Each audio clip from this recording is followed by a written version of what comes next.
আসসালামু আলাইকুম। সবাইকে শুভেচ্ছা জানাচ্ছি। মাসুম মাহবুব। সকালের লাইভ সেশনে আবারও স্বাগত জানাচ্ছি। দর্শক, ইরান শত্রু দেশটির ভেতরে বৃষ্টির মতো তাদের মিসাইল ছুটছে।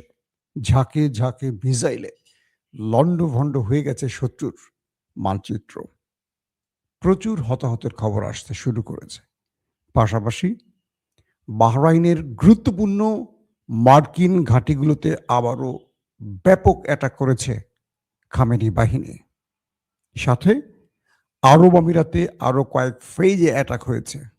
সৌদি আরবের রিয়াদে সবচেয়ে বিলাসবহুল হোটেলকে গুড়িয়ে দিয়েছে খামেনি বাহিনী। বলা হচ্ছে নতুন করে সাইপ্রাসে ব্রিটিশ ঘাঁটিকে লক্ষ্য করে আক্রমণ করেছে ইরান। একই সাথে ফ্রান্স, জার্মান, ব্রিটেন মার্কিন যুক্তরাষ্ট্রকে এই যুদ্ধে পাশে থেকে সহযোগিতা করার আশ্বাস দিয়েছে। অর্থাৎ ইরানের বিরুদ্ধে আরো কিছু দেশ মাঠে নেমে যাচ্ছে, এমনটি বোঝা যাচ্ছে। তারপরও কেন ডোনাল্ড ট্রাম্প ইরানে ব্যর্থ?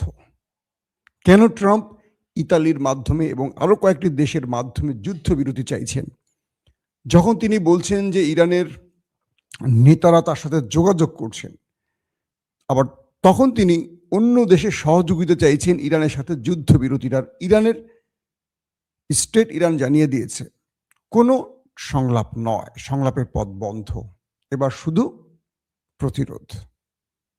তাহলে কে যুদ্ধবিরতি চাইছে, ইরান না আমেরিকা? চলুন সকল বিষয়গুলো আজকে লাইভ সেশনে আপনাদের জানাবো।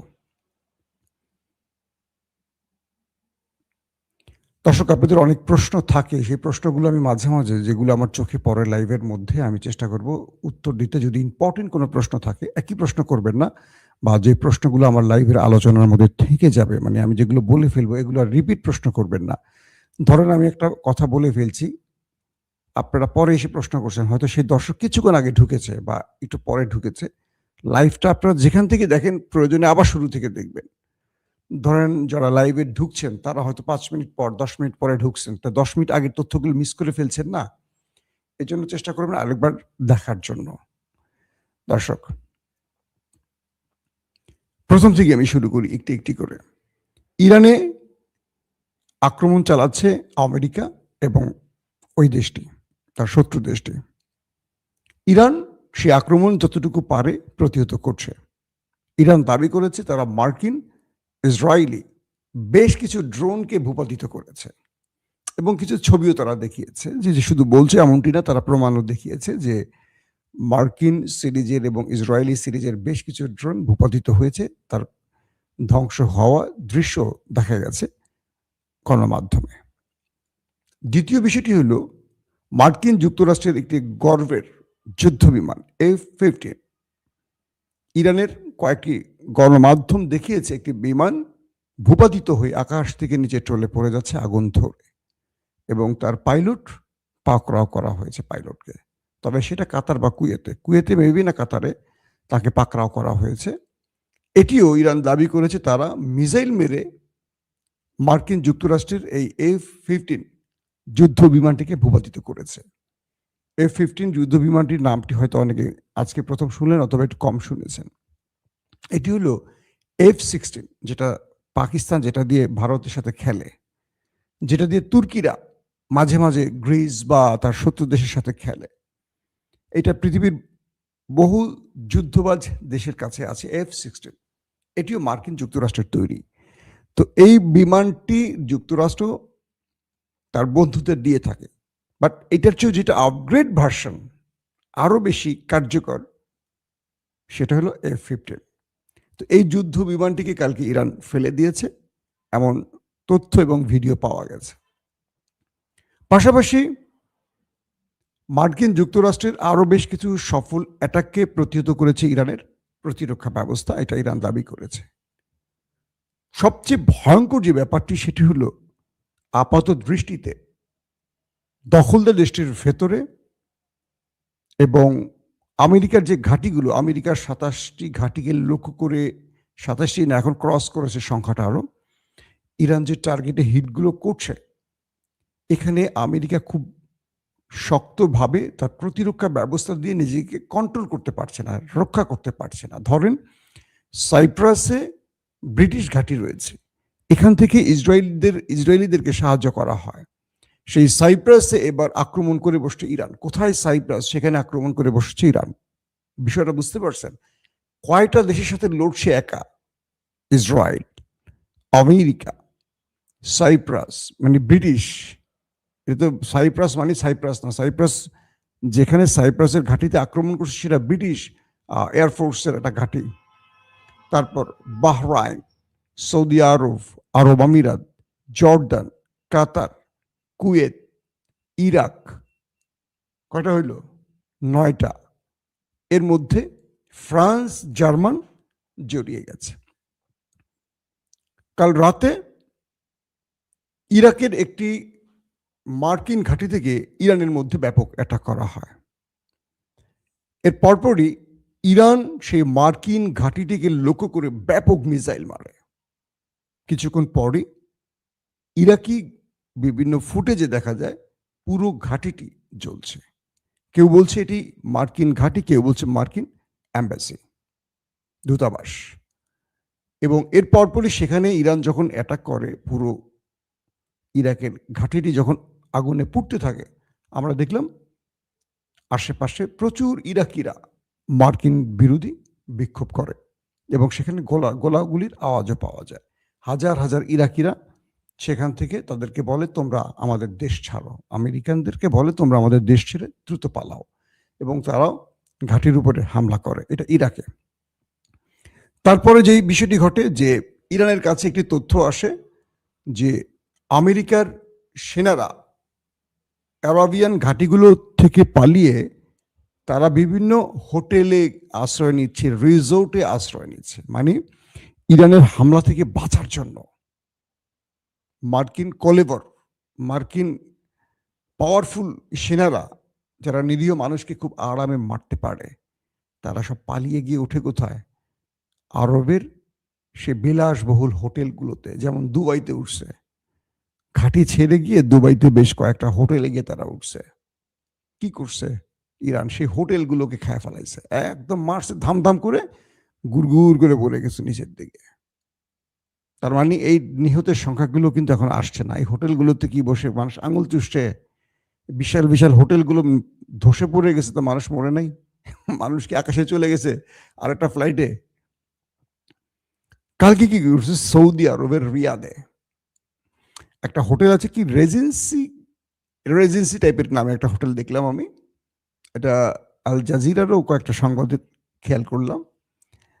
তো ইরানের কাছে তথ্য এসছে এই হোটেলের মধ্যে আমেরিকান সোলজাররা, আমেরিকার গোয়েন্দা বাহিনীর সদস্যরা, তারা সৌদি আরবের যে মার্কিন ঘাঁটি আছে সেই ঘাঁটি ছেড়ে তারা আশ্রয় নিয়েছে সৌদি আরবের এই বিলাসবহুল হোটেলটিতে, 5 তারকা হোটেলটিতে, বিশাল হোটেল। ওইটাকে মেরে দিয়েছে ইরান। সৌদি আরব এখন মাথায় হাত দিয়ে বসে আছে, বাহরাইন এখন কপালে হাত দিয়ে বসে আছে, কাতার, কুয়েত, তারা সব এখন টেনশনে পড়ে গেছে। এটা কি করলাম আমরা? আমাদের বন্ধু রাষ্ট্র বা আমাদের প্রতিবেশী মুসলিম রাষ্ট্র আজকে আমাদের মারছে কেন? আমরা একটা বিস্ফোরণকে আশ্রয় দিয়েছি। আমরা আমাদের দেশে সেই বিশ্বাসঘাতকদেরকে ঘাঁটি কাটতে দিয়েছি। এখন কাউকে আর তোয়াক্কা করছে না। আপনারা জন্মের পরে কখনো আরব রাষ্ট্র আক্রমণের কথা শুনছেন? শুধু একবার শুনছিলাম যে ইরাক কুয়েত দখল করেছিল, তখন আমরা ছোট, হয়তো আমার দর্শক অনেকে দেখেনও নাই। আজকে দেখেন সৌদি আরব নিজেকে রক্ষা করে চলছিল এতটা বছর খুব কৌশলে। সেই সৌদি আরব এখন মুড়ির মতো অ্যাটাক চলতেছে ইরানের, থাম ধুম করে মারতেছে। শুধু ইরানের টার্গেট হচ্ছে না কোনো মুসলিম, মানে কোনো স্থাপনা। ধরেন আমি বুঝাচ্ছি আপনাদের, এখন আপনি আমেরিকানদের বা ইসরায়েলি কোনো প্রতিষ্ঠানে চাকরি করেন, সেটা ভিন্ন কথা, কিন্তু এখন পর্যন্ত আপনারা শুনছেন যে ইরানের আক্রমণে কোনো মুসলিম ফ্যামিলি বা কোনো মুসলিম আবাসস্থল, কোনো মুসলিম কর্মস্থল ধ্বংস হয়েছে না। টার্গেটগুলি করছে কোথায়? টার্গেটগুলো করছে যেখানে ইসরায়েলিরা, যেখানে আমেরিকানরা রয়েছে, মানে আমেরিকান এই তথ্যের আলোকে। এখন সেখানে যদি একটা টি বয় বা একটা কোনো শ্রমিক থাকে বাঙালি বা মুসলিম, সেটা তো আসলে কনফার্ম করে যুদ্ধ চালানো কখনই সম্ভব না। এটা হবেও না।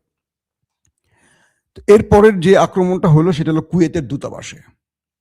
ইরান কুয়েতের দূতাবাসে মিসাইল মেরেছে মোটামুটি মনের মতো, ছাড়ছে না একটারেও। কুয়েতে মার্কিন দূতাবাসে, এটা আবার অন্য দূতাবাস না। এবং বলা হচ্ছে যে যুদ্ধটা এখন চলছে এই মুহূর্তে, ইরান একসঙ্গে ধরেন 1 ডজন দেশের লগে যুদ্ধের প্রস্তুতি নিয়ে নামছে। আমি যদি আপনাদেরকে এখন আক্রমণের খবরগুলো সংক্ষেপে 1-2 মিনিটের মধ্যে বলি, সেটা হলো যে কাল রাত থেকে এখন পর্যন্ত সিরিজ ঝাঁকে ঝাঁকে মিসাইল ছুড়েছে ইরান, সবচেয়ে বেশি ছুড়েছে ইসরায়েলে। তার হাইফা, তেল আবিব সহ আরো বেশ কিছু শহরে সারা রাত ধরে শুধু সাইরেন বাজছে এবং তাদের যে প্রতিরক্ষা ব্যবস্থাগুলো ভেঙে পড়েছে। খুব কম ইরানি মিসাইলকে ইন্টারসেপ্ট করতে পারছে ইরান, সফলভাবে সেই দেশগুলোতে অ্যাটাক করছে। দেখা যাচ্ছে বিভিন্ন শেল্টার জোন যেখানে মানুষ আশ্রয় নেয় সেগুলো পর্যন্ত মিসাইল ঢুকে হিট করে ধ্বংস করেছে, তার ভিতরে মানুষ মরে পড়ে আছে। প্রচুর সংখ্যক হতাহতের খবর আসছে, কিন্তু তারা প্রকাশ করছে না, এগুলো তারা গোপন করছে মানুষকে। মানে তার দেশের মানুষ হতাশ হয়ে পড়বে বা আতঙ্কিত হয়ে পড়বে, বা এটাতে শত্রু মানে ইরান আরো কি বলবো উৎসাহিত হবে, এই জন্য তারা এই জিনিসগুলোকে কন্ট্রোল করছে। ইরানের মধ্যেও হিট হচ্ছে, ইরানের মধ্যে হচ্ছে না তা না, ইরানের মধ্যেও আমেরিকা ইসরায়েল করছে, আবার ইরানও করছে একসঙ্গে। কতগুলো দেশ চিন্তা করেন, একটা দেশ টার্গেট যদি আজকে ইসরায়েল হইতো টার্গেট, তাহলে মোটামুটি ধরেন আর কিছু বলা লাগতো না, ছোট্ট একটা রাষ্ট্র ইসরায়েল, আর আওয়াজ আসতো না। নেতানিয়াহু পুতুস কয়টা, প্রায় 10টা দেশের সাথে একা লড়াই করতেছে, 10টা দেশে মারতেছে একটা দেশ। তো সবকিছু মিলে আমেরিকা বলছে তারা আলোচনা করতে চায়, যুদ্ধবিরতি করতে চায়। ইরান সরাসরি বলছে যে না, আমরা আর যুদ্ধবিরতি করতে চাই না। তার মানে আমেরিকা যখন যুদ্ধের প্রস্তাব মানে যুদ্ধবিরতির বা সিজ ফায়ারের প্রস্তাব দিয়েছে, তখন বোঝা যাচ্ছে মাইটা কারা খাচ্ছে। এটা নিয়ে আর দ্বিমত করার কিছু নাই। এখন অনেকে আমাকে প্রশ্ন করবেন যে ভাই ইরানের এত কিছু আছে, ভাই ইরানের এত কিছু, মার্কিন যুক্তরাষ্ট্রের চেয়ে তো ইরানের বেশি কিছু নাই আছে, এরকম কথা কখনো বলেছি আমরা? আর ইরান কি করবে? ইরান কি একদিন যুদ্ধ শেষ করবে? ইরান ধাপে ধাপে যুদ্ধটাকে করতে হবে, কারণ শত্রুদের সাথে লড়াইটা আজকে শেষ না, কালকেও শেষ না। মার্কিন যুক্তরাষ্ট্রের টার্গেট রেজিম চেঞ্জ, আর ইরানের টার্গেট শত্রুর সাথে লং টাইম যুদ্ধকে বাঁচিয়ে রাখা। একদিকে যুদ্ধ চলবে, একদিকে মিসাইল তৈরি হবে, একদিকে বন্ধুদের কাছ থেকে মিসাইল কিনতে হবে, অনেক কিছু চলবে। তো ইরান একদিন দম শেষ করবে? যুদ্ধের কিছু কৌশল থাকে প্রতিটা রাষ্ট্রের, কখনো যুদ্ধটার গতি বাড়বে, কখনো একটু স্লো করবে, কখনো তাকে ফাঁদে ফেলবে আবার বাড়াবে, কখনো 5টা অকেজো মিসাইল মারবে, তারপর হঠাৎ করে 2টা কার্যকর মিসাইল মারবে। এগুলো অনেক রকম কৌশল থাকে। একটা জিনিস ভালো করে বোঝার চেষ্টা করেন যে ইরানের সর্বোচ্চ নেতা আয়াতুল্লাহ আলী খামিনি মারা গেছেন, এই সংবাদটা তো দ্রুত ইরান কেন দিয়েছে? খুব কৌশলে আসেন, এবার কিছু তথ্য দেই আপনাদের। কেন ইরান এই তথ্যটা সবার আগে দিল? মানে একটু পারত তো 2 দিন গোপন করতে। ইরান এখানে একটা খুব মাইন্ড গেম খেলছে আমেরিকা এবং ইসরায়েলের সাথে। ইসরায়েল এবং আমেরিকার টার্গেট হলো যে কোনো ভাবে ইরানের রেজিম চেঞ্জ ঘটিয়ে রেজা পাহলভিকে ক্ষমতায় বসানো। ইতিমধ্যে রেজা পাহলভি খুব লাফালাফি করতেছেন, শেপ টেপ করে, কোট টোট পরে, ব্লেজার পরে, হ্যাঁ, সেন্ট মেখে সবকিছুর মধ্যেই তার সেন্ট লাগাচ্ছেন আর কি, দিয়ে তিনি পুঁক পুঁক করে ঘুরে বেড়াচ্ছেন যে তিনি ইরানের প্রেসিডেন্ট হতে যাচ্ছেন। তিনি আজকে এই টিভি ওই টিভির ইন্টারভিউ দিচ্ছেন, তিনি বলছেন যে ইরানে ইসরায়েলের সাহায্য নিয়ে আমরা ক্ষমতায় বসবো। ইসরায়েলের সাহায্য নিয়ে মানে বাংলাদেশের প্রধানমন্ত্রী যদি ভারতের সাহায্যে হয়, সেই প্রধানমন্ত্রীর কোনো দরকার আছে কিনা বলেন? ইসরায়েলের সাহায্য নিয়ে রেজা পাহলভি ইরানের প্রেসিডেন্ট হবে, মানে ইসরায়েল আর আমেরিকার কি সুন্দর বক্তব্য, তার খুব খুশি হলাম শুনে। এরকম লোককে ইরান বসার ক্ষমতা আমরা চাই।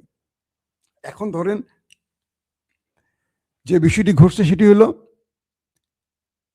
রেজিম চেঞ্জের যে টার্গেট নিয়ে আমেরিকা এসছিল, এই টার্গেট মোটামুটি ব্যর্থ হয়ে গেছে। কারণ ব্যর্থ না হলে কি করে আমেরিকা ইরানকে বলে আসো আমরা সমঝোতা করি? তার মানে ওরা বুঝে গেছে, ওরা বোঝে নাই যে মধ্যপ্রাচ্যে ইরান সবগুলি দেশে এরকম পেটাবে। ওরা মনে করছে আমরা মেরে ফেলবো 1 ঘন্টায়, ইরানও কয়েকটা মারবে ধুমধুম, তারপরে সমঝোতা করে ফেলবো। কিন্তু ইরান যে রেড লাইন ক্রস করলে এইভাবে মিসাইল মারবে আর আরবের মধ্যে মার্কিনীদের হোতায় ফেলবে। মার্কিনীদের বহু সেনা বুঝছেন, কিন্তু মার্কিনীরা বলছে না, বলবে না, এটা যুদ্ধের কৌশল। এতগুলো 5 স্টার হোটেলে হিট করছে, এখানে ওরা ছিল না, ওরা কই গেছে? ওরা কি স্যাটেলাইট দিয়ে উপরে চলে গেছে? তো উপরে যাওয়া মানে তো একই কথা, আমরা তো বলছি উপরেই গেছে, ওরা উপরেই গেছে, তাই না? উপরেই তো গেছে। তো ইরান তো প্রথম দিনই দাবি করছে 250 উপরে পাঠাচ্ছে, প্রথম দিন কয়েক ঘন্টায়, আজকে ছড়াইছে না কয়েকদিন। এখন যেটা হলো, ইরানের রেজিম চেঞ্জ আমেরিকার জন্য কঠিন হয়ে পড়ছে। কেন? ওরা মনে করেছে যে আমরা আক্রমণ করে জনগণকে বলবো তোমরা মাঠে নেমে যাও, খমেনিকে মেরে ফেলবো, তারপর তোমরা মাঠে নামো, জনগণ মাঠে নেমে বাকি কাজ করে দেবে। ইরান আমেরিকা স্থলবাহিনী পাঠাবে প্রয়োজনে। ইন্টারেস্টিং ব্যাপার। যখনই ইরানের রাষ্ট্রীয় গণমাধ্যম বলেছে আয়াতুল্লাহ আলী খামেনি শাহাদাত বরণ করেছে, কোটি মানুষ রাস্তায় নেমে গেছে। এরা হলো এই সরকারের পক্ষে, খামেনি সরকারের পক্ষে। আর যারা খামেনির বিরোধী তারা নিজের দরজা বন্ধ করে ঘরে ঢুকে গেছে। এখন আমেরিকা তো দেখলো, আয় হায় রে আল্লাহ, আমরা কি করলাম। আমেরিকার এই খেলা বাতিল হয়ে গেল, শেষ হয়ে গেল, আমেরিকার এই খেলা টিকলো না। কারণটা কি? রেজিম চেঞ্জের জন্য, সরকার পতনের জন্য যে বাহিনীটা আছে তারা পালিয়ে গেছে, তারা এখন আর মাঠে নাই। এখন পুরো মাঠ দখলে খামেনির পক্ষের লোকদের। আর খামেনির মানে এই কৌশলটি তারা এইভাবেই নিয়েছে। খামেনি চিন্তা করেছেন যে আমার বয়স হয়ে গেছে, বাঁচবো কয়দিন, আমি কি দিতে পারছি রাষ্ট্রকে, যদি আমার শাহাদাত ইরানকে বাঁচাতে পারে, ইরানের ইসলামিক সরকারকে বাঁচাতে পারে। একটা মার্কিন পাপেট রাজা রেজা পাহলভির কাছ থেকে একটা ইসলামিক প্রজাতন্ত্র বাঁচিয়ে রাখতে পারে আমার শাহাদাত, সেটাই আমার কামনা। এবং তিনি হয়তোবা সে কারণেই, আমি ধারণা করছি, হয়তোবা তিনি সে কারণেই তার জীবনটাকে এইভাবে শাহাদাতের দরজার সামনে ছেড়ে দিয়েছে। এই বয়সে একটা মানুষ আর কি দেবেন? কিন্তু দেখেন আজকে পুরো ইরানের মধ্যে তার মৃত্যুর পর ইরান কিভাবে অ্যাটাকগুলো করছে, প্রত্যেকটা মানুষের মধ্যে প্রতিশোধের স্পৃহা। যারা ইরানের সরকারের বিরুদ্ধে আন্দোলন করছে তারা কেউ আর ঘর থেকে বেরোচ্ছে না। আমেরিকা ইসরায়েল বারবার বলছে তোমরা নামো, তোমরা নামো, তোমাদের জন্যই তো আমরা আসছি, তোমাদের জন্যই তো আমরা এত কিছু করছি, তোমরা নামো। কেউ নামছে না। পুরো কন্ট্রোল এখন খামেনি পরিবার। তার মানে কি? খেলা খতম হয়ে গেছে তাদের জন্য, এখানে কিচ্ছু করণীয় না যাদের। এখন নতুন করে সময় বলে দেবে কি হচ্ছে। তার মানে যেই টার্গেটে তারা আসছে সেই টার্গেট সফল হয়নি। ইরান এখন লম্বা যুদ্ধের প্রস্তুতি নিচ্ছে। সে যুদ্ধ কতদিন চলবে বলা মুশকিল।